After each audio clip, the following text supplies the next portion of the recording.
ഈ അൾത്താരെ കയറി നിന്ന് സാക്ഷ്യം പറയുവാൻ എന്നെ അനുഗ്രഹിച്ച അമ്മ മാതാവിനും ഈശോയ്ക്കും 1000 നന്ദി പറയുന്നു. എൻ്റെ പേര് ലതിക, കൊല്ലത്തുനിന്നാണ് വരുന്നത്. ഞാൻ ആദ്യമായി ഉടമ്പടി എടുത്തത് 2023 ഓഗസ്റ്റ് 24 തീയതിയാണ്. എൻ്റെ വീട്ടിനടുത്തുള്ള രണ്ട് കുഞ്ഞുങ്ങൾ പറഞ്ഞറിഞ്ഞാണ്, പത്രം തന്നറിഞ്ഞാണ് ഞാൻ കൃപാസനത്തെക്കുറിച്ച് അറിയുന്നത്. ആ സമയത്ത് കുടുംബത്തിൽ ഒരുപാട് പ്രശ്നങ്ങളുണ്ടായിരുന്നു. അങ്ങനെ അവർ പിന്നീട് ഉടമ്പടി പുതുക്കാൻ വന്ന സമയത്ത് ഞാനും വന്നു. പക്ഷേ ഉടമ്പടിയെക്കുറിച്ചൊന്നും എനിക്കറിയത്തില്ലായിരുന്നു. അവരങ്ങനെ വിശദീകരിച്ച് പറഞ്ഞു തന്നിട്ടില്ലായിരുന്നു. ഇവിടെ വന്നപ്പോഴാണ് ആൻറ്റി ഉടമ്പടി എടുക്കുന്നു എന്ന് ചോദിച്ചു. എന്താണെന്ന് അറിയത്തില്ല, ഞാനും ഉടമ്പടി എടുത്തു. പിന്നെ അച്ഛൻ്റെ ക്ലാസ് കേട്ട് കഴിഞ്ഞപ്പോൾ കുറച്ചൊക്കെ മനസ്സിലായി. ആദ്യത്തെ ഉടമ്പടിയിലൊന്നും എനിക്ക് കൂടുതലായിട്ടൊന്നും ഒന്നും ചെയ്യാൻ എനിക്ക് സാധിച്ചിരുന്നില്ല. പക്ഷേ ആദ്യത്തെ ഉടമ്പടി എടുക്കുന്നതിന് മുമ്പ് തന്നെ എൻ്റെ തൊണ്ടയിലൊരു ഗ്ലാൻഡ് വന്ന് വേദന വന്നു. അത് ഹോസ്പിറ്റലിൽ പോയി ബയോപ്സി ചെയ്തു. പക്ഷേ അതിലൊന്നും ഒരു കുഴപ്പമില്ലായിരുന്നു. പക്ഷേ എൻ്റെ വേദന എനിക്ക് കുറയുന്നില്ലായിരുന്നു. ഒരാഴ്ച ആൻറ്റിബയോട്ടിക് കഴിച്ചു. കുറേ ദിവസങ്ങളായിട്ട് എനിക്ക് വേദനയൊന്നും കുറയുന്നില്ലായിരുന്നു. അപ്പോൾ ഞാൻ അന്നേരം ആ ഇടയ്ക്കാണ് ഞാൻ വന്ന് ഉടമ്പടി എടുക്കുന്നത്. പക്ഷേ നിയോഗത്തിലൊന്നും അതിനെക്കുറിച്ച് ഞാൻ വച്ചിരുന്നില്ല. പക്ഷേ ഉടമ്പടി തൈലം കയ്യിൽ കിട്ടിയപ്പോൾ അന്ന് മുതൽ ഞാൻ ഉടമ്പടി തൈലം പൂശി ഞാൻ പ്രാർത്ഥിച്ചുകൊണ്ടേയിരുന്നു. ഒരു ദിവസം അച്ഛൻ്റെ ധ്യാനത്തിൽ അച്ഛൻ പറഞ്ഞു, തൊണ്ടയിൽ നിന്നും ചെവിയിലേക്കുള്ള വേദനയുള്ള ഒരു രോഗിയെ ഈശോ സുഖപ്പെടുത്തുന്നു എന്ന്. അപ്പോഴെനിക്ക് മനസ്സിലായി അത് എൻ്റെ കാര്യം തന്നെയാണ് പറഞ്ഞത്. ഞാൻ എല്ലാവരോടും പറയുന്നത് ഇങ്ങനെയാണ്, ഉമിനീര് ഇറക്കുമ്പോൾ എൻ്റെ തൊണ്ടയിൽ നിന്ന് ചെവിയിലോട്ട് എനിക്ക് വേദനയാണെന്ന്. അത് തന്നെയാണെന്ന് അച്ഛൻ പറഞ്ഞത്. അതിനുശേഷം ഇനി ആ വേദന പൂർണ്ണമായി മാറി ഇതുവരെ എനിക്ക് വന്നിട്ടില്ല. പിന്നെയുള്ള ഒരു സാക്ഷ്യം എന്ന് പറയുന്നത്, എൻ്റെ കുടുംബത്തിൽ പല പ്രശ്നങ്ങളൊക്കെ ഉണ്ടായിരുന്നു. അതെല്ലാം അമ്മ മാതാവിൻ്റെ ഇടപെടലിൽ അതെല്ലാം എനിക്ക് പൂർണ്ണമായും വിടുവിച്ച് നൽകി. പിന്നെ എൻ്റെ മകനൊരു ആക്സിഡൻറ്റ് പറ്റി. ഞാൻ ഉടമ്പടിയിൽ ഇരുന്ന സമയത്ത് ആക്സിഡൻറ്റ് പറ്റി. അതിലും അമ്മ മാതാവ് കൂടുതൽ പരിക്കുകളൊന്നും ഇല്ലാതെ അമ്മ മാതാവ് അവനെ രക്ഷപ്പെടുത്തി. അതിലും അമ്മ മാതാവിന് 1000 നന്ദി. പിന്നെ കുടുംബത്തിലൊരു കേസ് വന്നു. അതിലും അമ്മ മാതാവ് ഒരു പ്രശ്നങ്ങളുമില്ലാതെ അതും അമ്മ മാതാവ് എനിക്ക് പൂർണ്ണമായും അതിൽ നിന്നും വിടുവിച്ച് നൽകി. പിന്നെ കുഞ്ഞുനാൾ മുതൽ എനിക്ക് പറയുമ്പോൾ എനിക്ക് അതിലെ ചിരി വരുവാണ്. പക്ഷേ എൻ്റെ കാര്യം എനിക്കറിയാം. ഒരു ദിവസം പോലും രാവിലെയും വൈകിട്ടും ചായ കുടിച്ചില്ലെങ്കിൽ എനിക്ക് ഭയങ്കര തലവേദനയാണ്. അത് പിന്നെ ചായ കുടിച്ചാലും ഒരു 2 ദിവസത്തേക്ക് ആ തലയുടെ ഭാരം എനിക്ക് മാറത്തില്ലായിരുന്നു. പക്ഷേ ഉടമ്പടി എടുത്ത ആ ഇടയ്ക്ക് എനിക്ക് അവിചാരിതമായി വീട്ടിലെ സാഹചര്യത്തിൽ എനിക്ക് ആ ചായ കുടിക്കാൻ പറ്റാതെ വന്നു. അത് തുടർച്ചയായിട്ട് പറ്റാവുന്നു. പക്ഷേ എനിക്ക് ആ തലവേദന വന്നിട്ടില്ല. ഇപ്പോൾ 1.5 വർഷമായിട്ട് ഞാനിപ്പോൾ ചായ കുടിക്കുന്നില്ല. എനിക്ക് തലവേദനയില്ല, ഒന്നുമില്ല. പിന്നെ ഒരു ദിവസം എൻ്റെ കയ്യിൽ തിളച്ച വെള്ളം, അടപ്പേന്ന് തിളച്ച വെള്ളം എടുത്ത വഴി ഈ കയ്യിൽ ഇവിടെ മൊത്തത്തിൽ ആ തിളച്ച വെള്ളം അങ്ങ് വീണ്. അപ്പോൾ ഞാൻ കുറേ ദിവസം തുടർച്ചയായിട്ട് ഉടമ്പടി തൈലം തേച്ച് അത് ഒരു പൊള്ളൽ പോലും വന്നില്ല എന്നുള്ളതാണ്. സാധാരണ ചെറിയ ഇത് തിളച്ച വെള്ളം വീണ് കഴിഞ്ഞാൽ കുറച്ചെങ്കിലും പൊള്ളും. പക്ഷേ ഇത് ഒട്ടും പൊള്ളിയതേ ഇല്ല. 3-4 ദിവസമായിട്ട് ഉടമ്പടി തൈലം പൂശി. പിന്നെ വേദനയില്ലായിരുന്നു. അത് അങ്ങനെ ഒരു കറുത്ത നിറം വന്ന് ആ സ്കിന്നെല്ലാം പോയി. പിന്നെ എൻ്റെ ഭർത്താവും സഹോദരിയുടെ കുടുംബമായിട്ട് 10 വർഷമായിട്ട് വലിയ സഹകരണമൊന്നും ഇല്ലാതിരുന്നു. അതൊക്കെ ഞാൻ ഉടമ്പടി നിയോഗത്തിൽ വെച്ചു. അതും ഇപ്പോൾ അമ്മ മാതാവ് അതും സാധിച്ചു തന്ന് ഇപ്പം നല്ല സന്തോഷത്തിലൂടെ കുടുംബം പോകുന്നു.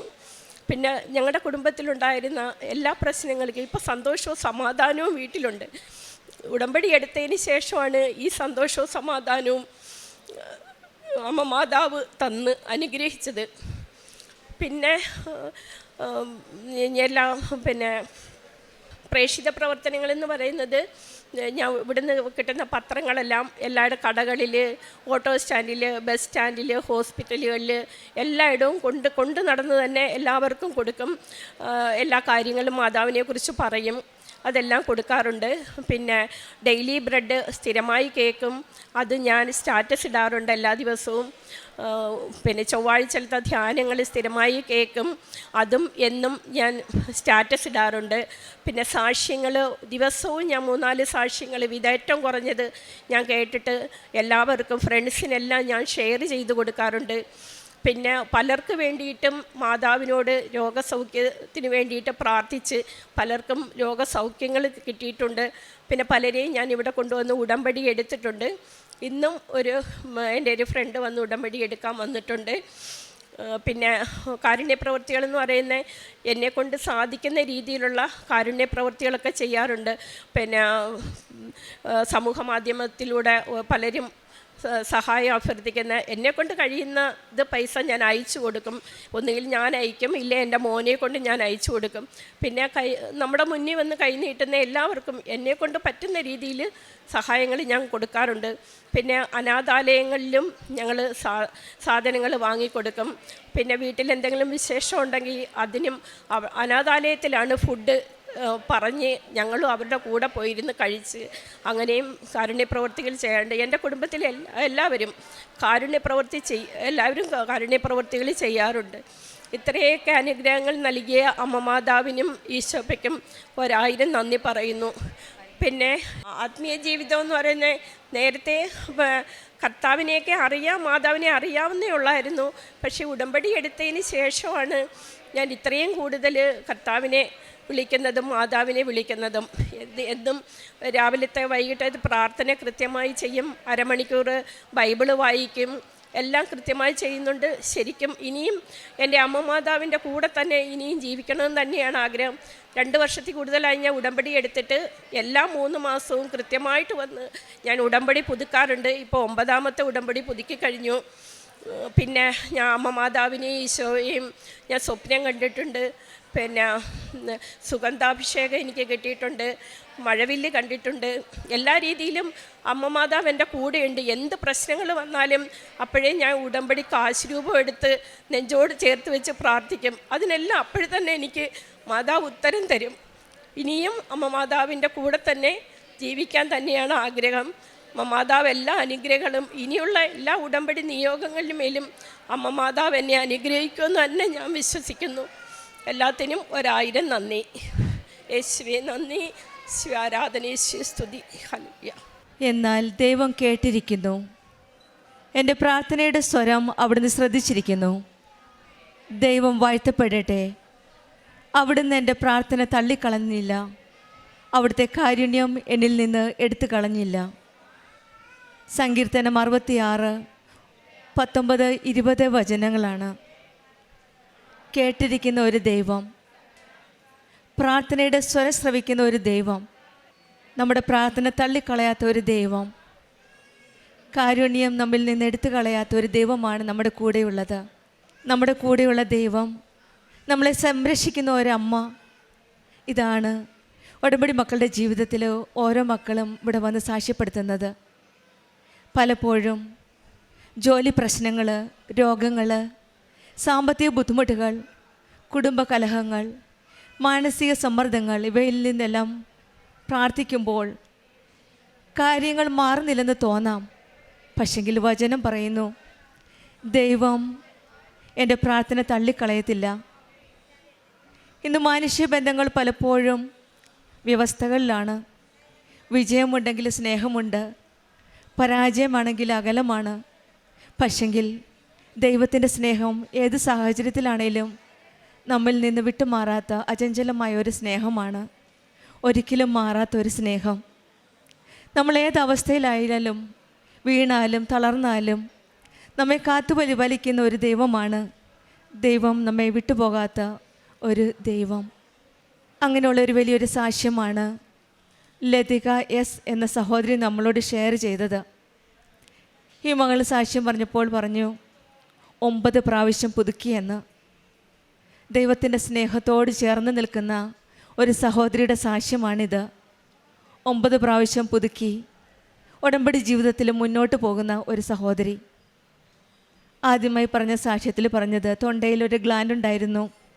പല ഹോസ്പിറ്റലിലും പോയി മെഡിസിൻ എടുത്തു, പക്ഷെങ്കിൽ അത് ഇമ്പ്രൂവ്മെൻ്റ് ആയില്ല, ഹീലായി, രോഗസൗഖ്യം ലഭിച്ചില്ല.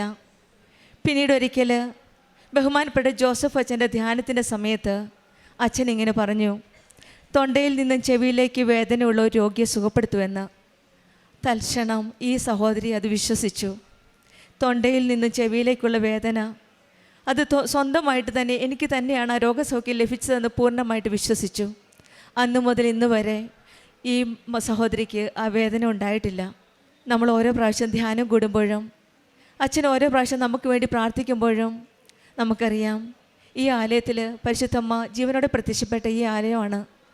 ജോസഫ് അച്ഛന് നമുക്ക് വേണ്ടി പ്രാർത്ഥിക്കുമ്പോൾ ഓരോ പ്രാവശ്യവും അമ്മയിലേക്കാണ് നമ്മൾ ഓരോ പ്രാർത്ഥനകളും കൊണ്ടുപോകുന്നത്. ഒരുപക്ഷെ ഈ സഹോദര കണ്ണുനീരും കണ്ട് പ്രാർത്ഥിച്ചപ്പോഴാണ് ഈശോയും അമ്മയും ഈ രോഗസൗഖ്യം ഈ മൾക്ക് നൽകിയത്. സമയചുരുക്കത്തിൻ്റെ അമ്മയാണ്.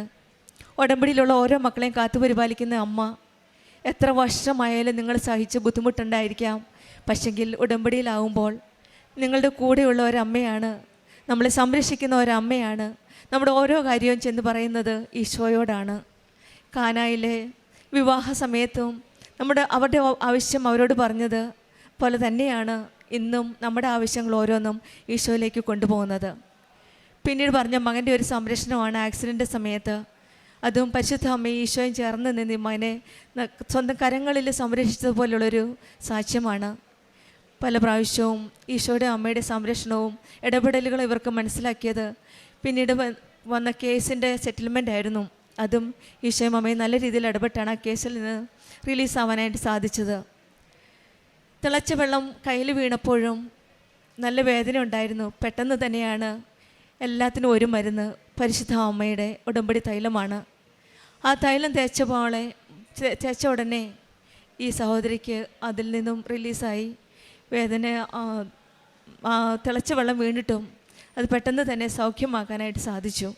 ഏറ്റവും വലിയ അനുഗ്രഹം ഉടമ്പടി ജീവിതത്തിൽ അനുദപിച്ചാൽ കൂടുതൽ അനുഗ്രഹമാണ് നമ്മുടെ കുടുംബത്തിലേക്ക് ലഭിക്കുന്നത്. അനുദപിച്ച് പ്രാർത്ഥിക്കുമ്പോൾ, കണ്ണീരോടെ പ്രാർത്ഥിക്കുമ്പോൾ ഈശോയും അമ്മയും നമ്മുടെ കൂടെ നിൽക്കുന്നതായിട്ടാണ് ഈ സഹോദരിയുടെ പറഞ്ഞ 10 വർഷമായിട്ട് സഹോദരങ്ങളുമായിട്ട് രമ്യതയിലല്ലായിരുന്നു. ഉടമ്പടി എടുത്തതിന് ശേഷം ഒരു നിയോഗമായാണ് ഈ മകൾ സമർപ്പിച്ചത്, സഹോദരങ്ങളുമായിട്ട് രമ്യപ്പെടാനായിട്ട്. അതും ആ നിയോഗത്തിൽ സമർപ്പിച്ചതും ഈശോയും അമ്മയും കേൾക്കാതിരുന്നില്ല, തള്ളിക്കളഞ്ഞില്ല, എടുത്തു കളഞ്ഞില്ല. ആ നിയോഗവും ഈ സഹോദരിക്ക് സാധിച്ചു കൊടുത്തു. ഓരോ പ്രാവശ്യവും നമ്മൾ ഈശോയുടെ അമ്മയുടെ അടുത്ത് വന്ന് ഓരോ നിയോഗങ്ങൾ വെച്ച് ഓരോ പ്രാവശ്യം പുതുക്കുമ്പോഴും ഈശോയും അമ്മയും ഇത് തന്നെയാണ് പറയുന്നത്. അവിടുന്ന് നമ്മുടെ പ്രാർത്ഥന തള്ളിക്കളഞ്ഞില്ല, അവിടുത്തെ കാരുണ്യം എന്നിൽ നിന്ന് എടുത്തു കളഞ്ഞില്ല എന്നാണ് ഈ മകളുടെ സാക്ഷ്യത്തിൽ നമുക്ക് മനസ്സിലാക്കുന്നത്. ദൈവത്തിൻ്റെ അചഞ്ചലമായ സ്നേഹവും സാഹചര്യങ്ങളോട് അനുസൃതമല്ല, മറിച്ച് നമ്മുടെ വ്യക്തിബന്ധത്തിലാണ്. വിഷയബന്ധിതമായിട്ടാണ് നമ്മൾ ഈശോയുടെ അടുക്കൽ വരുന്നത്, ഓരോ കാര്യങ്ങൾ പറഞ്ഞുകൊണ്ട് അത് വേണം ഇത് വേണം. പക്ഷെങ്കിൽ ഒരു നല്ലൊരു വ്യക്തിബന്ധത്തിലാവുമ്പോഴാണ് ഈശോയും അമ്മയും നമ്മുടെ കൂടെ ചേർന്ന് നിന്ന് വിഷയബന്ധിതമല്ലാതെ വ്യക്തിബന്ധമായ ഒരു ബന്ധം പുനഃസ്ഥാപിക്കുകയും നമ്മുടെ കൂടെ ചേർന്ന് നമ്മുടെ ജീവിതത്തിൽ ഓരോ കാര്യവും ഇടപെട്ട് ഈശോയും അമ്മയും നമ്മെ മുന്നോട്ട് നയിക്കുന്നതായിട്ട് കാണാൻ സാധിക്കുന്നത്. പരിശുദ്ധ അമ്മയിലൂടെ ദൈവത്തിൽ നമ്മുടെ പ്രാർത്ഥനകൾ സമർപ്പിക്കാം. ജീവിതത്തിലെ ബുദ്ധിമുട്ടുകൾക്കിടയിലും നമ്മുടെ പ്രാർത്ഥന ദൈവം കേൾക്കുന്നുവെന്ന് നമുക്ക് വിശ്വസിക്കാം. കൃപാസനം അമ്മയുടെ മധ്യസ്ഥതയിലൂടെ ഈശോയുടെ അചഞ്ചലമായ സ്നേഹം നമുക്കും അനുഭവിക്കട്ടെ എന്ന് പ്രാർത്ഥിച്ചുകൊണ്ടും ലതികയ്ക്കും കുടുംബത്തിനും ലഭിച്ച എല്ലാ അനുഗ്രഹങ്ങൾക്കും നമുക്ക് കരങ്ങളടിച്ച് ദൈവത്തെ മഹത്വപ്പെടുത്താം. യേശുവേ നന്ദി, യേശുവേ സ്തുതി, ആവേ മരിയ. അത്യപൂർവ ദൈവാനുഭവങ്ങൾ ഇനി നിങ്ങൾക്കും സ്വന്തം. ഈ യൂട്യൂബ് ചാനൽ ഇതുവരെ സബ്സ്ക്രൈബ് ചെയ്തിട്ടില്ലെങ്കിൽ ഇപ്പോൾ തന്നെ സബ്സ്ക്രൈബ് ചെയ്യുക. ഈ വീഡിയോ ഇപ്പോൾ തന്നെ നിങ്ങളുടെ സുഹൃത്തുക്കൾക്ക് ഷെയർ ചെയ്തുകൊണ്ട് കർത്താവിൻ്റെ പ്രേക്ഷിതരാകുക.